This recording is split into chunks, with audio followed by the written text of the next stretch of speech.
3, 2, 1. Here we go!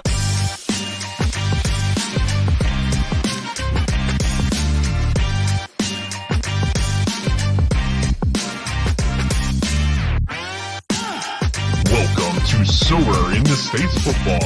Here are your hosts, the Taco Slayer Jorge and MLS card. Oh, welcome to another episode of Sober in the States, the podcast. Guess what? Sober has released Rivals, and it's fun, but can it really onboard the masses? We're here to find out.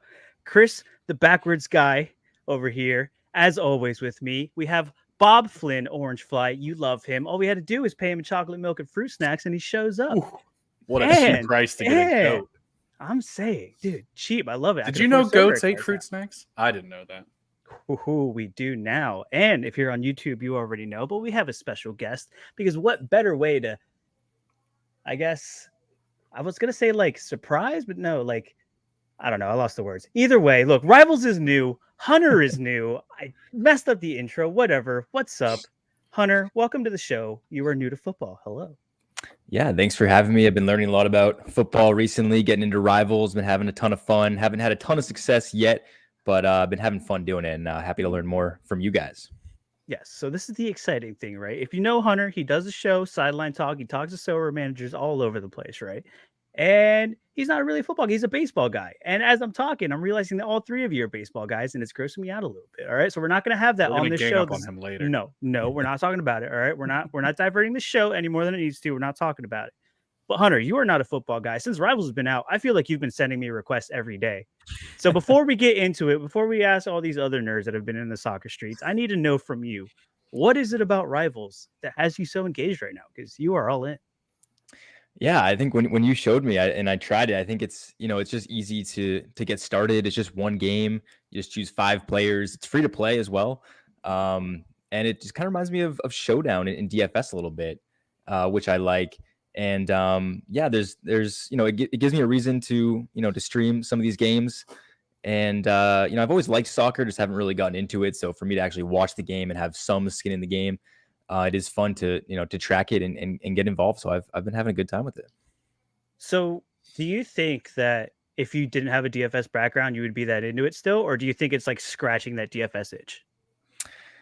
I would say it's a good question. I feel like the DFS background has given me definitely a love for fantasy in general. And I think that is why I do like it. I played a lot of Showdown in my day, and it was easy for me to get started, putting together teams, even though it is a different sport. So I would say my DFS background has played a big part in it.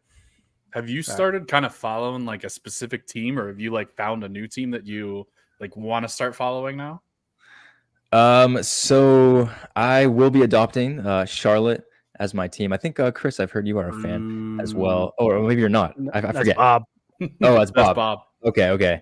Yeah, so I'm going to start following MLS this season, and I recently moved to North Carolina, so I will be adopting Charlotte as my team. I told that to Trip and B on our episode a couple weeks ago. He is also a Charlotte fan. He says I should be looking forward to this season, so I'm excited. He always says you should be looking forward to Charlotte, though, so I wouldn't trust him at all. Bob, I might trust a little bit more, so maybe Bob has some thoughts on Charlotte. But hey, man, Charlotte's gonna be fun this year, guys. Charlotte's gonna be a lot of fun. New manager in there, so change up some tactics. Got some people out the door that have not done well. Got a DP slot opening up here, Chris, and we know how important the DP slots are. Let's see if we can actually get somebody in there that's good, right? But our boy Ben Bender's gonna be out for a little bit, unfortunately. So Benny, what a disappointment. Gonna have to wait on that. What a disappointment. Yeah. Chris, you and me, we've kind of chatted about Rivals. We were in the beta early. We were all in there, but we haven't really talked about it since its release. So has anything changed for you now that the full game is out and released? How are you on Rivals? Where are you? And how are you feeling in these early days? I mean, I'd say the first week I was all in. Like I was going for that like 30 days in a row thing or whatever. Playing, just like loving it. I didn't really watch. I think I watched maybe like 2 more games than I normally would have watched. But I was just trying to get a game in at least every single day. And then like obviously Arena is super fun, and like getting, the ranked matchups and going head to head and seeing, what happens with that. But like trying to be super strategic and not like put myself at a disadvantage in arena, because like I have very few cards that are playing right now, and a lot of people have cards that are playing. So like I'm using some of my big guns, some of my U23 guys, but like trying to stay away from just like the random games that I enter. So I'm stockpiling a lot of Rivals tickets for when MLS comes back, which I think is going to be a whole lot of fun. And I know we've got some plans for Rivals once MLS comes back. But yeah, I mean, it's a great game mode. It'd be cool if you could like trash talk the other person as the game's going on, like I do with you typically. Like when we're matched up, like, ooh, looks like you're falling behind there, kid. But yeah, I'd love like a little chat feature, and you could just like go and nicely trash talk.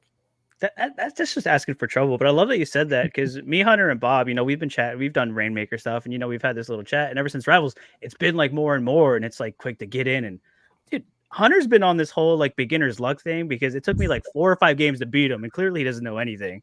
And so that just tells, see, it's fair for everybody. Okay, everybody has a chance. It's a perfect example. But we're gonna take it to the other side real quick before we go back to the beginning. Go to the deep depths of the ocean on the Whaley side. Someone that has a bunch of cards, who is probably optimized to be playing right now in Rivals. Bob Flynn, how are you enjoying Rivals right now? I like it, man. I mean, it's, you and I have talked a little bit. It's, as Chris said, you gotta kind of pick your places where you're going to play. And my addictive personality means that I want to play all the time, everywhere. And I cannot string together 5 wins, Chris. So I have 1 ticket left. I'm on maybe 3. I have 1 ticket. And I want to play more. Like, I really want to climb that leaderboard. I have cards to put in. But what we're finding, and I know that some other guys have talked about this, is that at least in the early stages, common players were only playing against only common players.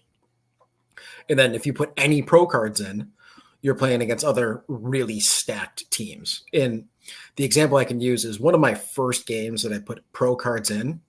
Chris, I faced our buddy Brees.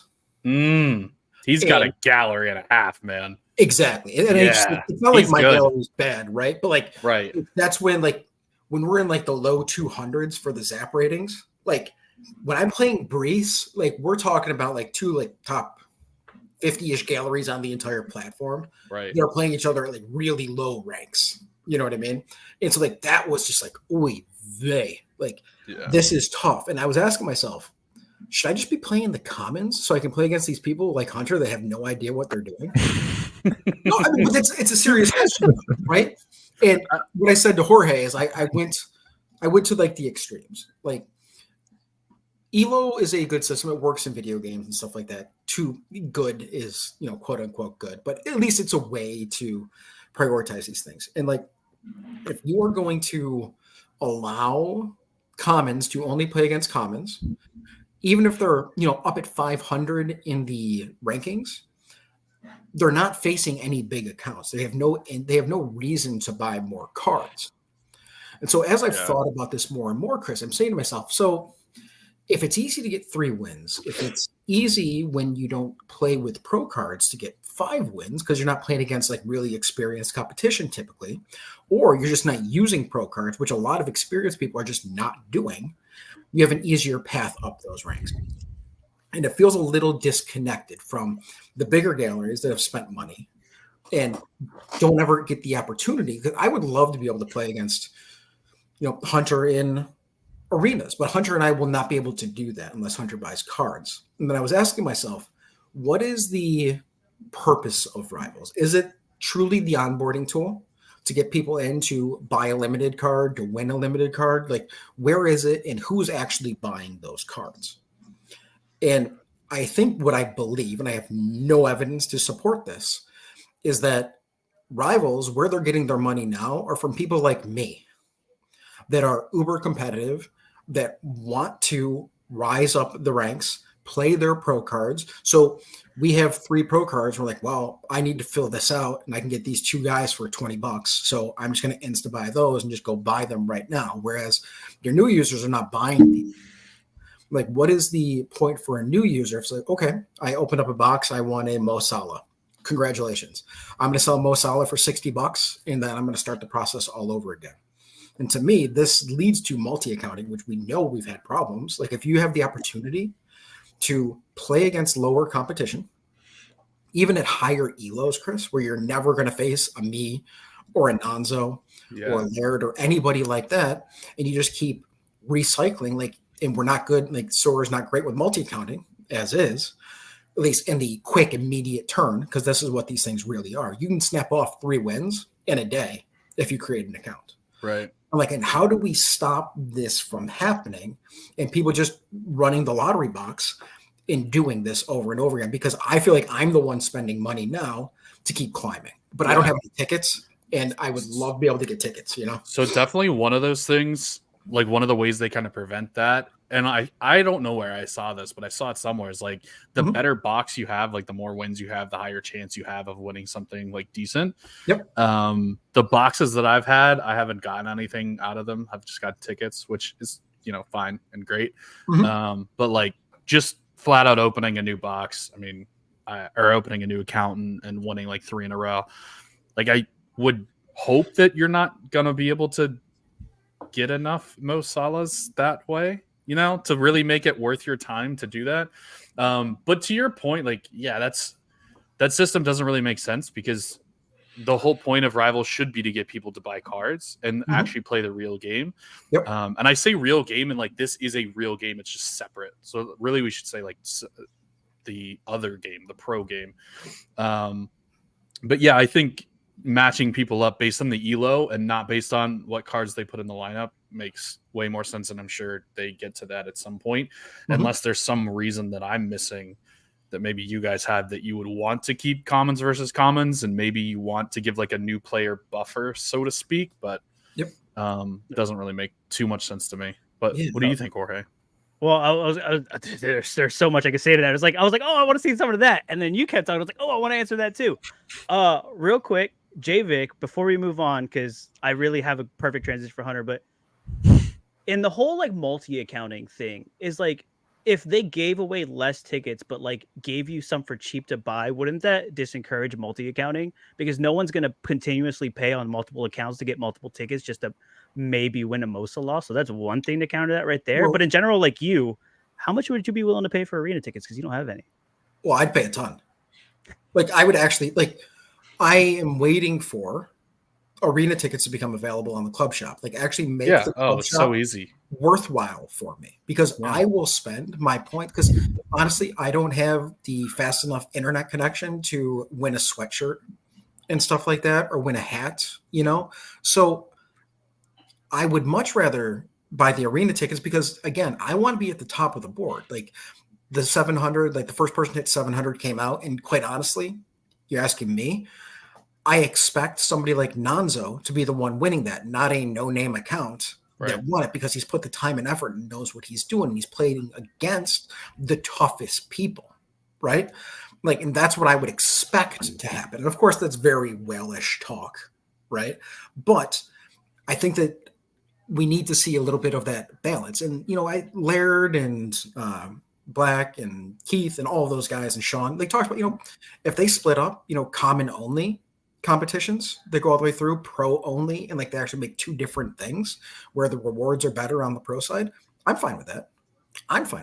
I mean, and the thing when you say like how many people are going to multi-account, Jorge, a lot, because it doesn't cost you anything. You don't have to spend any money to go in and just put in common teams over and over and over again. And you're given free tickets once you win your first matchup. You know what I mean? So like this is a free roll, like the definition of free roll. And realistically in the world, how quickly can you turn around a multi-account? Because you need actual investigation. You can't just say, oh, hey, so-and-so was multi-accounting, right? It takes time. And by that point, most of that stuff is gone and it's already happened. And now, of course, I'm going to the extremes. And that's kind of what we do. We panic, we go to the extremes. But given, you know, the first 2 weeks have been a lot of fun. I mean, I'm checking it all the time. I would spend my Sorare coins on arena tickets because I have nothing else to buy with them. Like I can buy some level ups and stuff like that, but also I don't think the level ups, Chris and Hunter, like make a ton of sense unless you have a level 17 card. Right. Right? Like Those are the hardest levels to get, and I'm slowly grinding my cards up, but I'm not there yet. So to answer Vic's question, I would spend thousands of club shop points.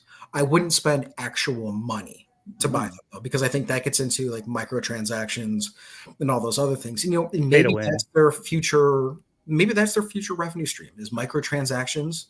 Pay $1 for 4 tickets, 5 tickets, whatever it may be, and there will be a lot of people that pay that. So think about that. Sure, Chris, would you rather people pay that in Ultimate Team all the time for packs of cards to get stuff? Exactly. And honestly, like if you said, Bob, you can spend $2 and get 5 tickets, I would do it right away. Because I mean, at this point, you can't even get like food for $2 anymore. You can't even get like a soda from like a freaking Quickie Mart for $2. Grandpa, I want a bubble gum. Yeah, right? Dollar McChickens. Yeah, dude. Like, I mean, I can't even go to the dollar store and get things for $1 anymore. It's $1.25. So yeah. But no, so I mean, yeah, answering that question, I'd spend money on it because I'm finding it engaging. I'm learning more about teams that I don't know, and I'm making mistakes, and I'm trying to figure out how to play the game as we go up. And Chris, you and I talked a couple of years ago on one of the early podcasts. And one of the things that we talked about was how do you play the game? Do you play the game to win in like a specific division? Do you trade? And my premise was it's really hard to be great at both. Yeah. You really got to pick one. And I'm wondering if Rivals goes along the same kind of thinking. Are your pro players, they're really heavily focused on pro week to week, going to be the best Rivals players? And is that a function of having the best cards? I don't know. I'd love to know. I'd love to find it though. I kind of think it's a different game. It's a whole different game because you're like when you're playing pro, right? You can pick from anyone that plays in America. You can pick from anyone that plays in Asia. You have a ton of flexibility with how you put things together.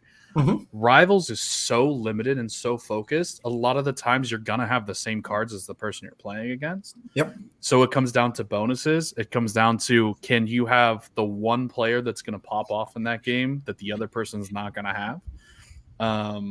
So I think it's a whole different mindset and a whole different game. And I think it's a whole different strategy. And to kind of go along with your point, I just looked at the person who's in first place in the overall leaderboard has 4 limited cards. Yep. 4. Hunter, that could be you. And that's the thing. Like, so Hunter, as our new user, have you considered buying limited cards to play in the pro division? So play against pro players in Rivals at this point. Like, has that even crossed your mind? It hasn't. I'm not really there yet, to be honest. I have a lot to learn. But eventually, yeah, I want to. Mm-hmm. Not at the moment. Yeah, and it takes the time, and that's what we're talking about. Hunter's an experienced, so rare player, so he knows so rare, so it still takes the time. And I mean, Chris, yeah, when we look at, like I said, I've been buying random cards, and I have an entire stack from Senegal, and none of them play in covered leagues. They got you. They got you. They got you. This is what's happening. Because I'm competitive. I have, I win some money in a threshold or whatever it might be. I'm like, oh, bye then.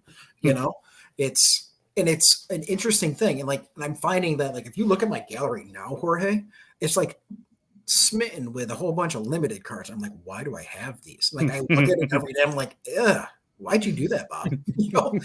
It's oh. That and MLS rares, Chris. I'm coming for you.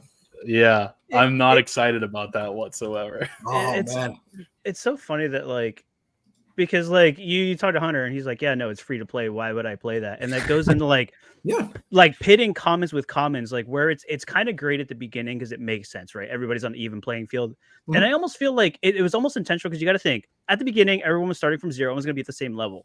After a week or two, you're going to see, like you've been saying, Bob, the people that are really competitive, that are really serious, are now way up there where Hunter's not going to face them anyway. So if they haven't made that switch already to be like, okay, you've been hanging out in commons long enough. Like, we're really going to start mixing it. If someone's just starting out today, you know, they haven't had time to play rivals, but they have a gallery, they should be able to go there and play their limiteds. Yeah. Hunter, if you got matched up against more people with limiteds, would that incentivize you to do it? Or would you be like, oh, this is too hard? No. First of all, I just want to on the record that I am 5-3 against PK. So you guys should I'm not as bad as you guys think. But he knows ball better than professional ballers. Yeah, last time I checked, PK was a professional soccer player, so he probably knows a little bit. Anyways, yeah, if I was playing against guys with limited, would I be more incentivized to buy limiteds? Is that the question? Okay, yeah. I mean, I guess it depends, like, what the prize is. Like, what am I winning for beating these guys? Like, I feel like right now it's not about the prizes for me. I'm kind of just, I like to play to kind of learn the game because I'm brand new and learn the players. But, you know, if I knew there was like a big prize up top and you know, I was facing some guy with limited, it's like, yeah, I'd want to beat him. But right now I'm not like super incentivized to win. You know what I'm saying? Is it because the streak, it seems like unattainable almost because you feel like your lack of knowledge won't let you get there? Yeah, I would say so. It's yeah, that sounds about right. So, Hunter, what kind of reward would be worth it though? Because, and I ask this question to a lot of people, because realistically, we get into the pro, you want to do great, and like you're going up, you hit that floor. If Sorare sets the floor at 200, and like once you pass 200, like then it's like straight up elo matching. Like, which would make sense. You set a floor, like once you get to 200, it's straight up elo match. It doesn't matter what kind of cards you have. Like, at what points would the rewards need to be good enough for you to truly invest in it to make it competitive, knowing, of course, that you are going to be facing people like me, like potentially Nonzo if you get greats, like Chris, Jorge, who have like full galleries of cards. Like, you don't ever want to play Jorge and get stuck against Jorge playing against like Orlando City. You know, I mean, you can handle Chris with his DC United stacks because they suck, but he'd have to pick DC United players too, Bob. It's not how that works. No, they have an opponent. Come on now, Chris. But and I always wonder that because when I look at things, so I'm up there too, and I ask myself, is it worth buying super rares, let's say, or uniques in Champion Europe, so that I would be legitimately playing against Sean, PSU fans, and those guys that have the top end uniques? What would it cost me? Is it worth my time and money and investment to do this? And that's always a question I think a lot of us ask ourselves. And this gets into like the whole progression thing too. So like, what would it take you? Kind of prize would incentivize you enough that is realistic to reach? Because yeah. I was gonna say, and this could be coming to baseball too. So you can kind of put yourself in those shoes too. Because so I think about coming to basketball. Think about it from the baseball perspective. Like, what would it take for you to move up and say, "Holy crap, I'm playing against everybody that has Brave stacks right now. I need a Brave stack, but if I have my limited Brave stack, you know, I'm playing against Bob who has an Acuna super rare. Like, is it worth buying up? Is it worth what is the thing to trigger you to move up a little bit?" Yeah, good question. I know Trip and B teased the baseball rivals on the show, got me a little excited. I guess, you know, really just winning a card that's alive, right? Even if it's, you know, some crappy second baseman or something, just someone that you can put in there, you know, someone that excites you, you know, not someone that's in the minors or anything like that. Yeah, just anything, you know, to get started. Something you can sell in the marketplace for, you know, $5, $10 max, you know, just slowly build it up from there. Yeah, it doesn't need to be anything crazy, but just you know, just a little prize for the hard work you put in. See, here's one of my points that I don't think this is why I say rivals and pro are two totally different games. Because Bob, you're talking about like PSU has all these top-notch uniques, right? Mm-hmm. He's got a unique on a specific team. He can only use that in one specific game. Correct. So the odds of him having, well, I mean, people have stacks, so like it does happen. But like you go and build a stack for, let's say, Charlotte, you only enter the arena when Charlotte's playing a game. Mm-hmm. Your odds are against the Elo you're playing against. Odds are you're probably going to have a little bit of an advantage. If that makes sense. odds are I'm playing Trippin B, and he's got uniques and super rares. But Trippin should be, since he has so much bigger of a gallery, he should be playing other games, so he should go up faster, and he should be a lot higher than you on the Charlotte side. If that makes sense. On the Charlotte side, yeah, so you would, if you're just playing Charlotte, you would be a lot lower than someone who has a bigger gallery and plays other games. If that makes sense. Yeah, but this game, as we know, is not just one team focused. Because I can put out my defensive stack for Philly, and I can put out my defensive stack for San Jose, and I'm going to keep rising up because I have really good MLS cards. And it's a whole gallery look, not just a one-off. So think about Chris, when you play, you're like, man, I love my Liverpool stack. My Liverpool stack is awesome. I've got Allison, I've got Trent Arnold-Alexander, I've got Virgil van Dijk, I've got Shulesky or Dominic. I can't even say his last name. Too many syllables. And I've got, Cody Gakpo or whomever up front, right? And I've managed to fit them in to the cap. And I'm playing pro. And then it's just like, oops, I'm playing against YNWA, and he's got the entire team in unique. What is the point? What is the point? So in that one game, you're going to get smoked. Right. But you're not going to play YNWA every single week, is my point. Well, and that's so, and I know I think I got up around 500 or so in the beta, and we were playing the same people over and over and over again. And that tends to be what happens when you get to that point. So there are certain levels that you can But I guess my thinking is a guy with a limited stack is not ever getting to that point. Really? You think so?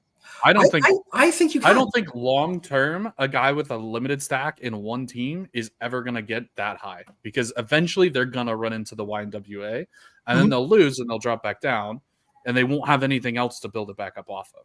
Yeah, I mean, it is a slow grind up if you only have one team, because you only have one game exactly. a week, right? Exactly. So, but it comes down to, and I think we sometimes overestimate a person's desire to win in these games and the connection to spend money to win in these games. And I don't know how you bring those two things together, because if I'm Hunter right now, I'm learning how to play the game. I'm learning with commons. I'm making mistakes. I'm trying to figure out what are the best combinations of guys to get? Should I do some research on this game before and be like, oh, hey, this guy takes penalty kicks and this guy takes corner kicks. I need these two guys on my team. And then I want to find the other guy that takes penalty kicks on the other team, just in case a penalty happens. So now I have all of these guys. I've jammed them into my team. And now I can take a crappy defender and the lowest goalie, and then we can go from there. You know what I mean? There's strategies that go through making this possible. And Hunter, that's a thing to look at. If you really want to start learning more about the soccer product and game itself, what we find is that Sorare scoring is really, a lot of it hinges on all-around play, and big parts are the scores, the goals, the goal line clearances, those things that happen, the decisive actions, kind of like the home run hitters in baseball, right? And so one of the things you can do in Rivals is really focus on who those guys are on your team. So if you are playing a Columbus Crew match, right, Chris, in MLS, you're playing Columbus Crew, if you want to try to figure out how to get Cucho Hernandez, Diego Rossi into your team, you can fill in everybody else. You want those two guys in, and you're going to make one of them your captain. And that's just you're going to have to do that every single time you play. And every single arena with Columbus will have those two in there if they're healthy. So there are guys like that. You look at Houston, the Houston Dynamo, Hunter, whenever they're playing at home, if you don't have Hector Herrera in at midfield and he is your captain, you're going to lose. End of statement. He scores, he averages 90, he averages 122 points when he's playing at home. He's really good at home. 122. Yeah. Might as well. He's that good. No, he's excellent. He's excellent. But this is the kind of thing that strategically, when you look at it, you want to try to figure these things out. And I mean, it really comes down to understanding what each team does. And I can tell you that I'm experienced in this, Hunter. But I tried to play Liga MX yesterday, and it was very clear that I had no idea what I was doing. Jorge's been cleaning up Liga MX. Oh, Don't tell people my secrets. I'm hanging out with the whales on the leaderboard, bro. I forgot that Brandon Vasquez was even at Monterey. I was like, "Who's this scrub?" I'm like, oh, I know that. Yeah, I started him. Yeah. I was like, why do they have Brandon Vasquez and Canales? Like, what? Like, okay. So, but yeah, it's like it helps to know the team. So like learn about specific teams, like those you can really focus on, you know, because as Chris said, when you play the Barcelona, Real matches, you know, the Man City matches, those teams, you know who those guys are. And it's not unique because everybody that plays Sorare knows who those guys are. Like if you don't have Rodri in the Man City, like you're going to be struggling because he's going to get 100. like you're going to need some of these guys in that squad. And so MLS, I think, is a great opportunity hunter, and Rivals is a great learning tool for it. And Sorare data, honestly, one of the things that I do, and I've started doing more and more, is I find what the competitions are that I want to watch, I want to run. I go on Sorare data, I type the team name in. If you scroll down, you can see who takes their direct free kicks. You can see who takes their PKs. You can see who takes their corners.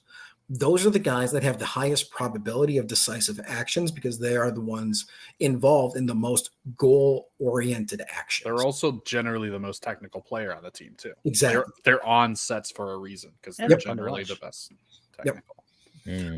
So those are the things that you're looking for. And that's why the Monterey game yesterday was a lot of fun because Canales had like a 44 average and Brandon Vasquez had a really small average. You're like, wow, those are free cheat codes. And they like Canales takes PKs and set pieces, like easy captain in selection.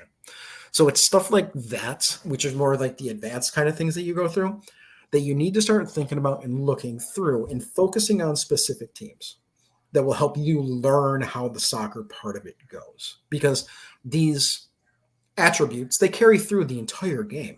They carry you through into the pro game too.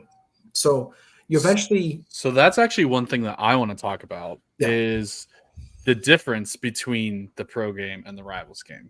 Yep. Right? Because it is a whole different strategy. Like I know when we talked before about, you know, do you trade, do you play to win, that kind of thing. You mentioned at one point you had, you know, Kylian Mbappe, Erling Haaland, all these guys on your team.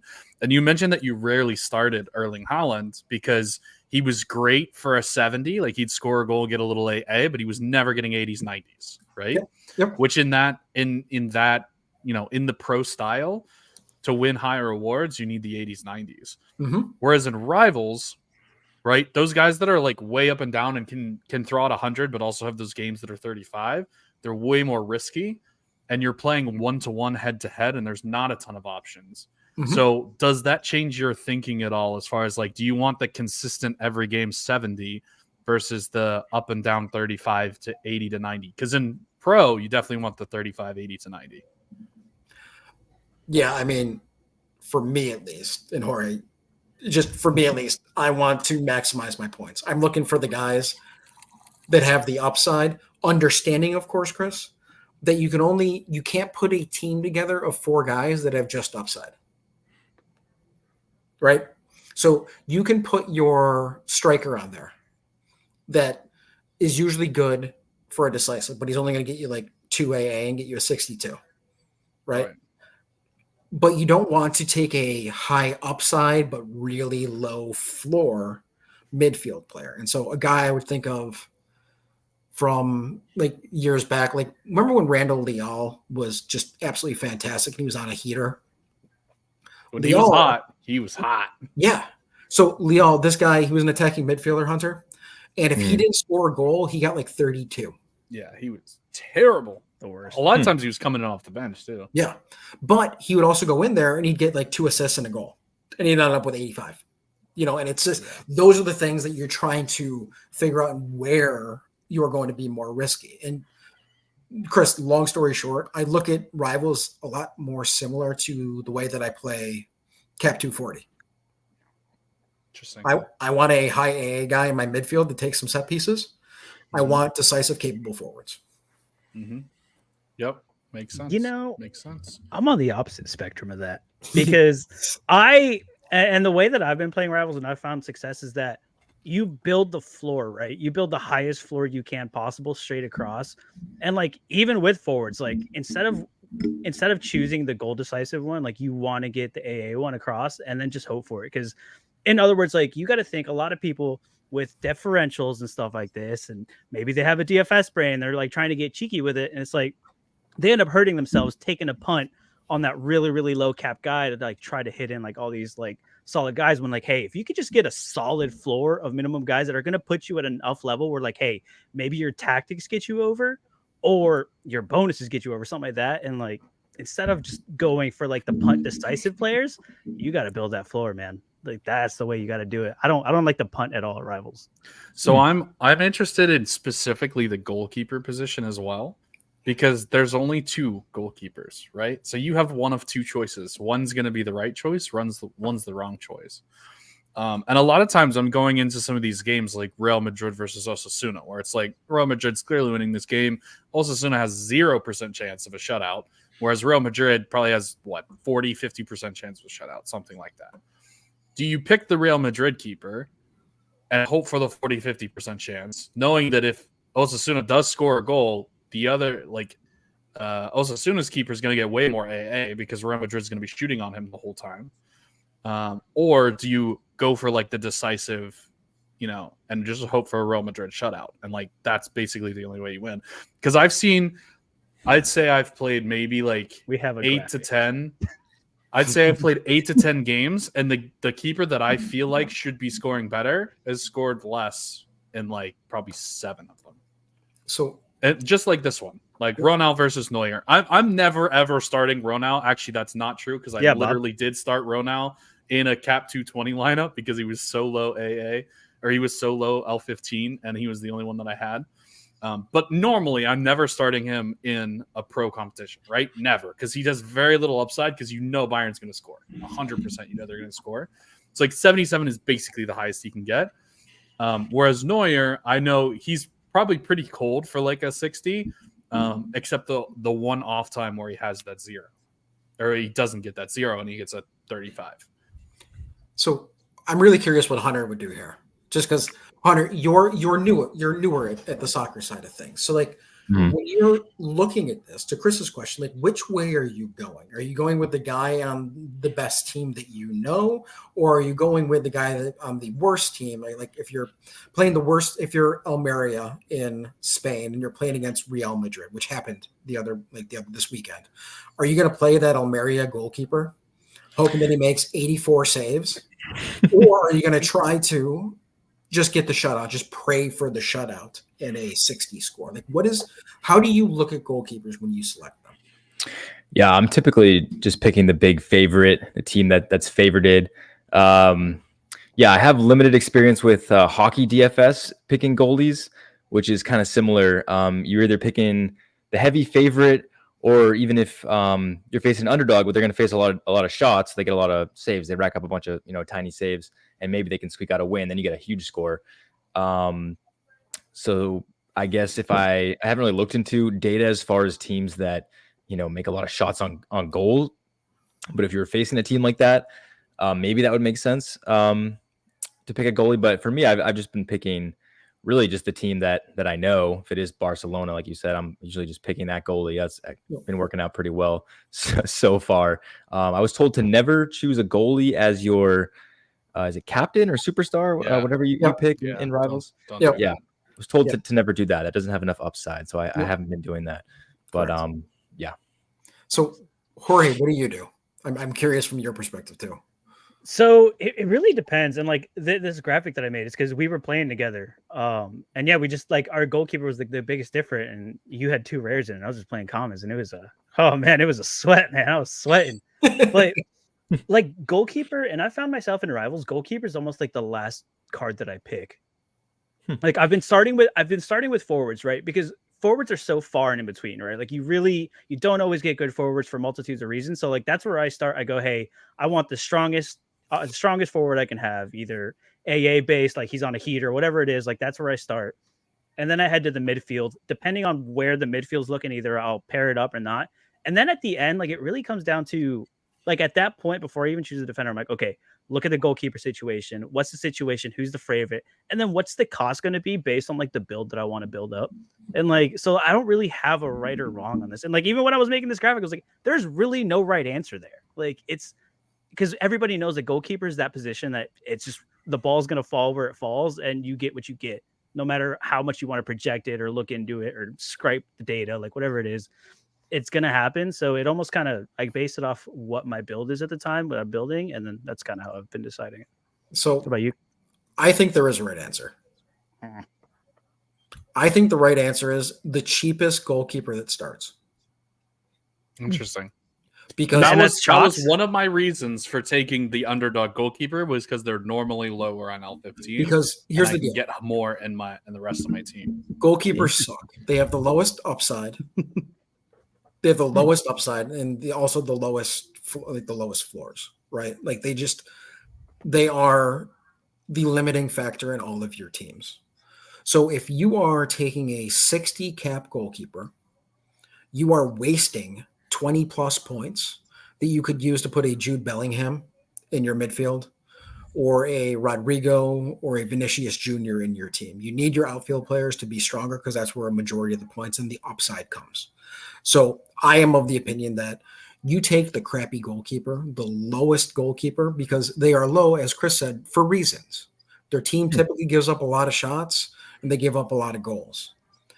But, if it so happens that they keep a clean sheet, you have more upside there. And the example I use is, Jan Sommer last year, Chris? He was playing against like Bayern and he faced like 20 shots. He saved them all and he scored 100. Literally every time he faces Bayern, he does this too.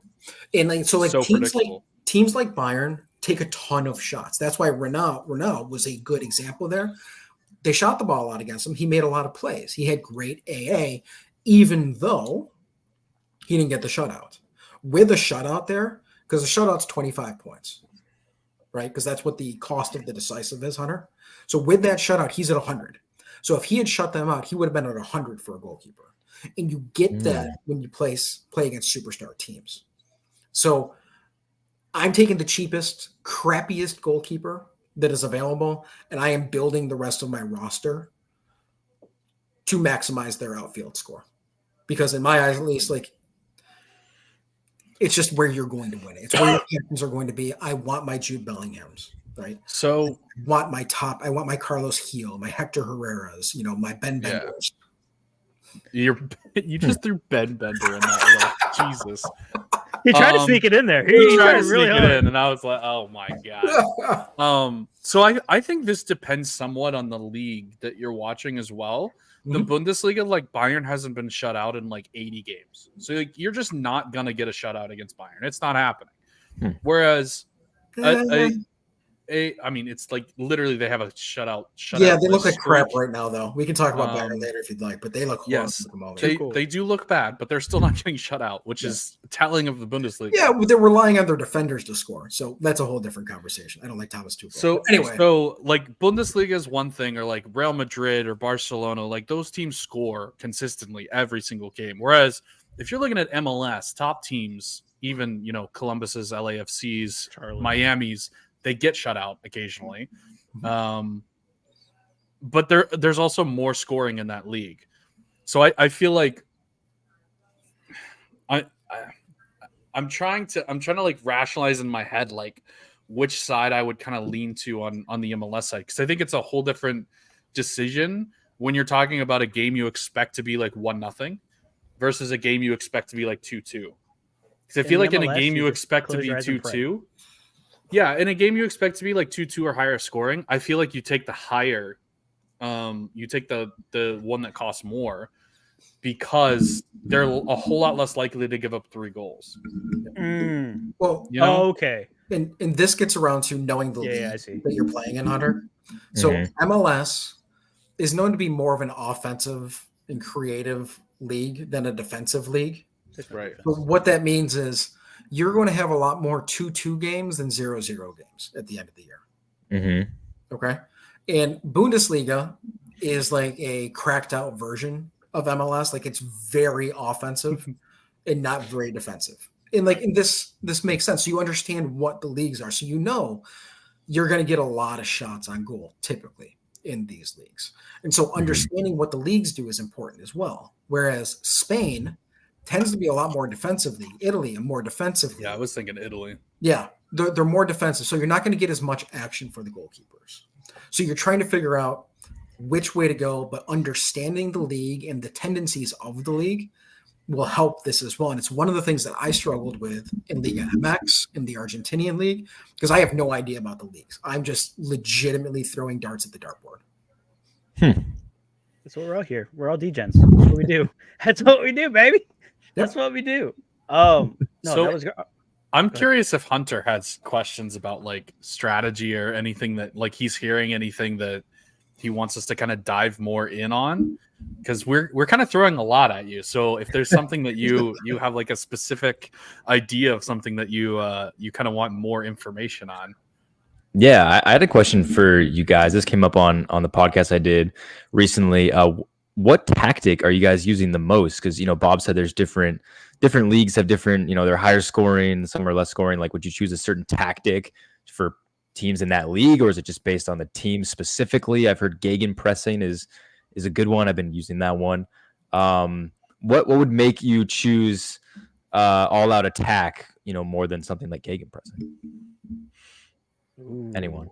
Jorge's going first because he hasn't talked a lot. What? I'm the host, baby. I'm just here to make y'all sound good. All right. I'm here to set you all up for success. Okay. Yeah, honestly, right now, in the way the game is, and an interesting conversation to get into is like where the tactics are and is if they should change, whether it's like the level to get to or what they are exactly. But Gegen pressing right now seems to be like just the top tier. Like most of the times you do, and there is specific occasions, and especially like Bob, you've been bringing up Liga MX a lot because I've always wanted to get into Liga MX. It's impossible to watch on TV, so it's impossible for me to really get into it. But Rivals has made me I've been paying attention to Liga MX every night, which is great. Thanks, Nico. I really feel home roots growing in here, but yeah, it's just one of those things that I forgot what were we talking about. I went on a rant. What was the question again? Which tactics? Tactics. Yeah, no, Gegen pressing all the way. I've been messing with all out attack a little bit. I've been doing a little bit more attacking minded. I did it especially with the Brandon Vasquez the other day. So it's like, hey, new guy on the pitch, right? He wants to show out. He's probably going to take a lot of shots, and it ended up working out. But also Liga MX, like you were talking about leagues, very defensive, a lot of clearances in the box. So I've almost been stacking defenders. If you look at Liga MX, defenders score really well. So I've just been stacking 2 defenders and then hitting the clearances of the box. And it's been working out for me too. So it kind of sucks that you almost do have to dig in a little bit into the teams to really gain that edge. But yeah, it kind of really just depends on the team. Yeah. I like all out attack. It's more fun. I think all out attack is going to make a lot more sense in MLS, Chris. Yeah. I think it makes more sense in Bundesliga just because of what I said before, Hunter. It is more of an offensive league as opposed to a defensive league. So I already gave the example of when Columbus plays and they have Cucho Hernandez and Diego Rossi and Aiden Morris. I'm playing all out attack every single time with them. They're going to have 40 shots. Yeah, exactly. And it's different. But also when you get teams that are exponentially better than the teams they're playing, that's when Hoga Benita and Gegen pressing, Tiki-taka, and Tiki-taka, like all of these things, they come more into play when teams are so much better. If you know a team is going to have 70% possession, you just go Tiki-taka, and it's pretty easy to at least hit the second tier, if not the top tier. Jorge kind of alluded to this too. But really what your lineup is, like you don't want to do all out attack if you have 2 defenders, you know? Like you don't want to do clearances if you have 2 forwards, So there's a couple that I'll just like eliminate right off the bat just because I'm running a double forward stack. I'm not doing anything defensive that in that situation. So like the actual players you pick also matter. And then like if I'm picking Barcelona and I'm picking Pedri as my midfielder, Pedri doesn't, even though Barcelona is super tiki-taka, Pedri is kind of more far forward and he doesn't really complete a lot of passes per game. So I'm less inclined to go tiki-taka with him, even though that would make a ton of sense for Barcelona as a team. So I think also like just looking at your players and seeing like these guys consistently have, 5 clearances and that's all I need, then I'm going to go clearances. So I think yeah, just how you build your rosters. Which one is clearances again? What tactic is it? Bonita? It might clearances off the line. Gag pressing. Oh, this is great content. While we're looking that I'm up, looking. I do want to end. Or Hunter, did you have more to that, or did you? I was just wondering. With Joga Bonita. I know it means beautiful game in Portuguese, but I wasn't sure exactly what my players are earning when I choose that one. So I got it pulled up here. Tiki Taka is accurate passes. So Tiki Taka is like Barcelona's style. It's made famous by Pep Guardiola, who's now at Man City, so it's their style too. So any Barca Man City game, anytime you have a ton of possession or you expect 65-70% possession, that's definitely a good one. Joga Bonito is one contest. I'm not 100% sure what a contest is as opposed to like a duel. So like I kind of tend to stay away from this one if I'm being honest. You have all out shot, which is obviously shot on goal, super easy. Park the bus, which is the effective clearance one. Oh, okay. I haven't used that one yet. And then Gegenpress, which is dual one. So like if I'm doing a double defensive stack and I expect like Real Madrid to be pressuring a lot and shooting a lot, the other team is going to tend to get a bunch of clearances that way. It only works in Liga MX. Yeah, it's very league specific. I'd say the most ones that I use are Tiki Taka, Gegenpress, and all out attack. Yeah, and I go Gegenpressing and I go all out attack because I try to put my forwards in more. I try to stack 2 forwards because it's more fun. So when I'm doing a Liverpool team, I'm trying to get Cody Gakpo and Luis Diaz or Darwin Nunez. I'm trying to play both of them. So I have 2 forwards, 2 attacking forwards. And then I have a midfielder that is also attacking. It's like I'm looking for those specific types of players. And so Bayern Munich is a great example. Harry Kane and Sane, if you can fit them into your budget, they are going to attack. They are going to take a lot of shots on goal. So all-out attack makes perfect sense in that kind of manner. And if you have, Jamal Musiala in as your midfielder, he's also going to take a lot of shots. So understanding what the team does and what the specific players do is a really big advantage. Like what Chris just said about Pedri.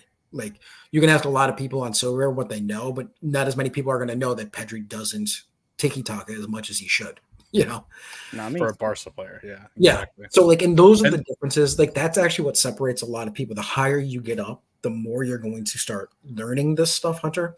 And I think for you, baseball would make a lot more sense. You understand that you understand what's going to happen and where the negatives are going to be. You're going to understand that Trey Turner is either going to go 2 for 5 with 3 strikeouts and 2 home runs, or he's going to go 0 for 5 with 5 strikeouts. You understand where the pros and cons are and where your built-in pieces are of who can do what, who is going to be more liable to strike out. Like, are you going to play Willy Adames, who strikes out every single at bat, or are you going to play Luis Arias, who only hits singles? Like, which way are you going to go? Are you going to play Willy Adames? And your tactic, you wouldn't want home run on Luis Arias. Right, exactly. Right. Like, because he's never going to hit one. So, but you would for Willy Adames, because like if he hits the ball, he hits a home run. Exactly. And that's kind of what we're talking about. And like you already have that intrinsic knowledge in baseball. And I really hope it comes out for baseball, Hunter, because I would love for us all to get together and just like riot. I told you we were going to take the show over.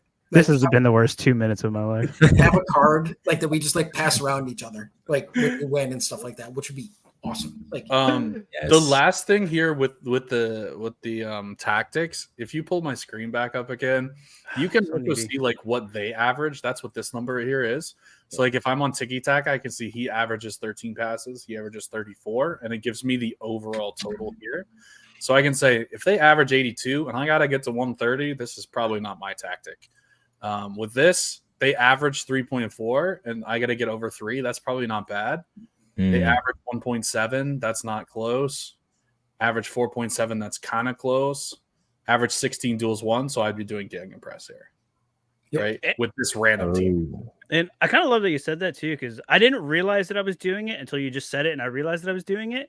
I started playing around with players, like changing players in and out, and then going to the tactics and seeing their averages and seeing if they change. And a lot of the times, like you'll actually see a big difference where it's like, oh, like I wasn't close to getting the tiki-taka. It was maybe like averaging 90 to now it's like, oh, it's like averaging 140. Like, of course you're going to go for it. So you it's found like the tiki-taka guy. Yeah, you found the tiki-taka guy. So even if you don't know, if you go in, if you have the time to set the lineups and you go in and kind of move pieces around, you could actually help yourself to rely on that tactic, which seems to be pretty important from these conversations. And to Bob's point, you got to get your stars on there, so you know you're putting like 3 or 4, and then you put like a couple random people in and see how they fit with the rest of the tactic, because like those random people you can change in and out. So you kind of look for guys that fit what the other guys are going to do. Yeah, and I got to be honest with you, like I have not won 5 straight yet, Hunter. Like I'm really struggling, and the reason that I'm struggling is I'm struggling with my tactics. I'm losing games by less than 10 points. And we know that if you hit a tactic, you get 10 points. And so I did a all-out attack for a team that was like stacked for attacking. They did not take a single shot. Bro. Oh, no. Wait, I lost by 6 points. Like, moron. Like, that's terrible. Literally, just one shot on goal is almost 6 points, you know? Yeah. That's crazy. That's the thing. You're just like, oh, how did that happen? And Jorge, how many games in a row have you won? How many games? I don't even know at this point. I'm at like 7, 8. Are you really? I don't know. Yeah, He's killing it, man. Dude, I'm cleaning he's up. the expert here. Jorge, what's your rank, dude? We'll get in there. I'm sorry if you're listening to this on the podcast. If you're on YouTube, you're having fun with us. This is why you should watch look at us this. live, by the way. Do you see my little limited? I'm a minnow amongst whales. Look at this. Look at this. Look at me go. I'm so good. I also want to point out most wins against Orangefly. Love that. You really? Love that. Love to see it. And my most losses the Trip and B. Way to go. Oh, man. My most wins for the record are against PK, and my most losses are to Orangefly. Oh, to make you guys feel better, I'm 0-2 against Nico. So, buddy. I don't even know if I beat Nico the second time. But I didn't even check. We're almost at an hour. Andy left this question forever ago, and it was such a good question. I've been waiting to get to it, to shove it in there. I didn't want to interrupt the great conversation, but I want to finish off with this question because it's been something that I've brought up since the very beginning, and it's like been on my mind. Real quick, JVic, get better at South America. What are you doing, buddy? My goodness, GF. But Andy right here basically said, if you play 5 limiteds, be ready to play someone with a mix, possibly 2 rare, 2 uniques, and 1 common. It's happening before. Is that something that's going to deter people, like overall? And we've talked about getting people to buy cards, right? And we're getting people to onboard, and we want Hunter to buy limiteds. But Hunter loves DFS, and he loves this because it's just a DFS, but they don't have to worry about that in DFS. You know, you get your differential, you get your little salaries, blah, blah, blah. Hunter, is this something that in the grand scheme of things is going to be something that's going to keep people away from the platform? Because the scarcity thing it's people are on the fence. Yeah, it does seem kind of like pay to win. You know, you buy the big cards, you get a huge advantage. Whereas in DFS, you know, everyone has the same salary cap. You know, I haven't really faced it yet, just doing the free to play stuff, but I do kind of see that as a deterrent. I can't really speak to some of the ELO stuff like you guys can, but I know there's been some complaints. I don't know. I kind of like everyone having an even playing field. Personally, you know, that's my take on that. I don't know. What do you guys think? Chris? I like pay to win. Listen, Speaking like a true whale. Yes, I understand that, but here's the deal, guys. If the more people that don't pay to play the game, the harder it is for the game to keep evolving. Like, nothing is free and cheap. And then we have to complain more about thresholds and all this fun stuff, right? Which I don't even want to get into. But at the end of the day, this is a fantasy game. And there are some things that we want to do. Like it's not FPL. FPL has all those fantastic numbers, but 99.72% of them, and that's an exact number, stop playing after the second week because they're already out of it. That's not an exact number, by the way. I'm so full of crap. But you had me fooled. So much confidence. The way that you went after it and was like, I actually looked this up. I was like, I mean, he looks it up. What else am I gonna say? Make it until you make it, guys. No, but at the end of the day, like Sorare is based on playing the pro game, and Rivals. This is I'm okay. Like if Rivals goes to two separate competitions, one of just common and one of pro, and the rewards are more based on the pro side, the pay to play side, I'm more in favor of that. And of course, I'm looking out for my own bag and yada, yada, yada, but money has to keep coming into the system. And money is currently coming into the system from people that want to move up the ranks, not as and again, I'm speculating. I don't know how many new people are like, oh man, I want to buy new cards. They buy a new card and then they play me and they're like, oh, F this. I'm going to sell this card and never play it again. Like I don't know what that looks like. We're not behind the scenes. We don't know what's happening. But this platform as a whole needs people to keep putting money into it, right? We need to keep getting more people interested. And honestly, with this game, some people are not going to want to buy in. That's okay. That's great. Like there is a free-to-play side in Rivals with commons that can be great. I think if you base it off of that and you give them some options, you give them the reward boxes, you give them those things, fantastic, right? If you give the bigger prizes to people that have put a lot of time and money in, I can see that happening as well. But there is a balance. There's a mix. And honestly, like I don't want tickets. Tickets are the worst reward you could ever give to somebody. Could you imagine, Hunter? Like you're the first person to push up to 700. Like, hey, Hunter, we're going to pay for you to go see El Clasico, Real Madrid and Barcelona in Barcelona. Ooh. Enjoy the game. Here's the $150 ticket. Enjoy buying the $1,500 flight and the $1,500 hotel that you have to get. It doesn't work, right? Like it doesn't work. Yeah. So we have to figure these things out. This happened. Sorare knows this. Like when we did baseball, Hunter, like I won some unique competition and I won the All-Star game tickets and the batting practice passes. I couldn't go. I had to give it to somebody. Like I can't, like these traveling is hard is what it comes down to. And tickets are the worst thing that you can possibly give. So you have to incentivize with things that we're going to actually want. And I don't know what that is, honestly. Like I want more cards, but if you give me more cards, we saturate the market and it's no good to me after a while, right? It's like, what is the thing? Like, let me buy more arena tickets. Like people complain about getting arena tickets in their loot boxes.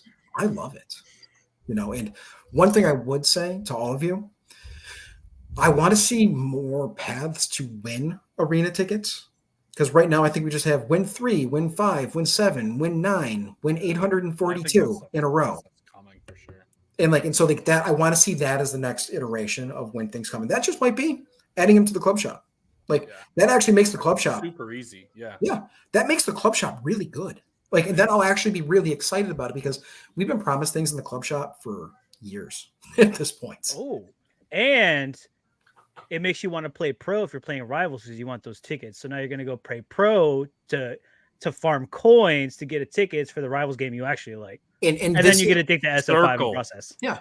It's a circle of life, man. And it leads you forward. Yeah.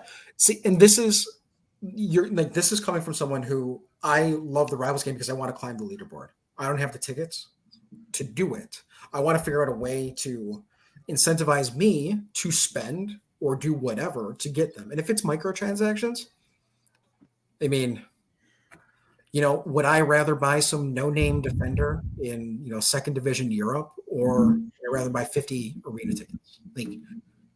I'm actually all the defenders in second division Europe have names, Bob. We just don't know any of them. I know most of them. Most of them are in my gallery. If you want to be really confused about who plays soccer, go look at my gallery. Good grief. I do think the daily rewards it says are coming soon based on this page here. So I think they're going to come up with stuff, and I would assume this is going to be tickets and enter 2 competitions in a day and get 2 arena tickets for free or something like that, which I think is going to end up helping that as well. Yep. So yeah, I mean, I expect, bigger and better things coming, and I could just see this mode being the thing that you play live, almost esports-y, Yep. They have all kinds of esports, and this is perfect to be able to sit down, have a match on. You have 2 guys that are, on a simulcast of the match.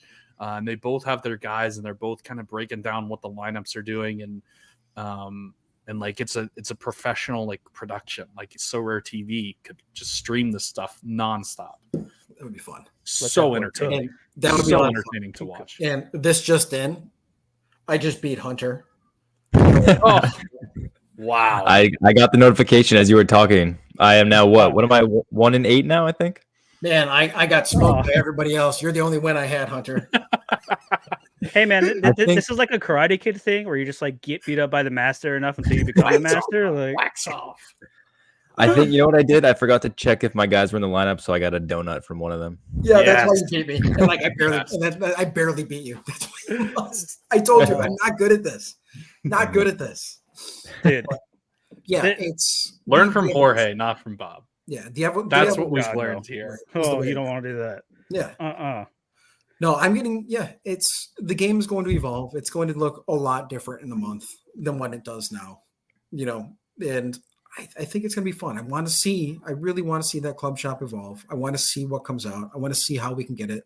Like I said, microtransactions are the most direct route to making a little bit more revenue in the system. Yep. And I mean, honestly, you know, kids spend hundreds of thousands of dollars of their parents' credit cards on microtransactions within games. So, I mean, now we can let adults spend hundreds of thousands of dollars on microtransactions within their own games. So we're still spending it. You should check my credit card transactions on Roblox. It's not me, I swear.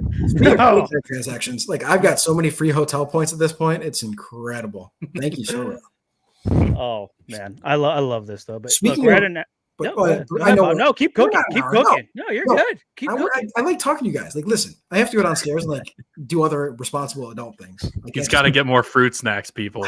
Yeah, let's call a spade a spade. He's out of fruit snacks and chocolate milk. We got to wrap it up. Rough day. So, have you guys done any deposits from your credit card yet? Now that it is available on PayPal. I've just been buying auctions. Negative. I haven't deposited anything in probably a year and a half. Yeah, to be fair. Yeah, I tested it out. I like it. It works. Yeah, it works. It works fine. I mean, it's cash, right? So it doesn't come in as ETH, and cash is a very taboo thing. The mixing of the two, but it works. And Hunter, in baseball, I had a lot of people buying and selling in cash, so I think it's going to be really good for the baseball side of things. Ooh, I like the sound of that. When we get in. I really want to play Rivals in baseball. I think that'll be a lot of fun. We pick one game and we go at that game. And whenever it's the Pirates against the Oakland A's. All right, well, this has been a great episode. We're not going to do this one